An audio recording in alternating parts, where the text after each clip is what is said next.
আসসালামু আলাইকুম। নামাজের অলসতা নিয়ে ২টি আয়াত পড়ছিলাম। ২টি আয়াতই খুব ভয়াবহ। যেখানে সূরা মরিয়মের ৫৯ এবং ৬০ নম্বর আয়াতে বলা হয়েছে, যারা নামাজকে বিনষ্ট করবে তাদেরকে গায় নামক স্থানে ফেলে দেওয়া হবে। তো এটা জাহান্নামের একটি কূপের নাম, নাউজুবিল্লাহ। তো গায় এমন একটি কূপ যেটা হবে নীচ এবং নোংরা। তো আরেকটি আয়াতে আল্লাহ তাআলা ওয়েল নামক স্থানের কথা বলেছেন। ওয়েল এমন একটি স্থান, উত্তপ্ত স্থান যেখানে সমস্ত পাহাড় এবং পর্বত ফেলে দিলেও সেটা এর দহনে গলে যাবে, উত্তপ্ত। নাউজুবিল্লাহ। তো আমাদের উচিত আউয়াল ওয়াক্তে নামাজ পড়া, বিশেষ করে মেয়েদের।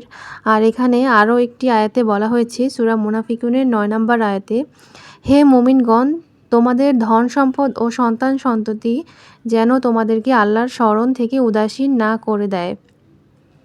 যে ব্যক্তি তা করবে সে ক্ষতিগ্রস্ত হবে। তাই আমাদের উচিত ঠিক সময় মতো নামাজ আদায় করা। আজকে যেহেতু কদরের রাত, তো সবাই সবার জন্য দোয়া করবেন এবং ফিলিস্তিনিবাসীর জন্য দোয়া করবেন। উম্মতে মুহাম্মাদি হিসেবে সবার উচিত সবার জন্য দোয়া করা। ধন্যবাদ।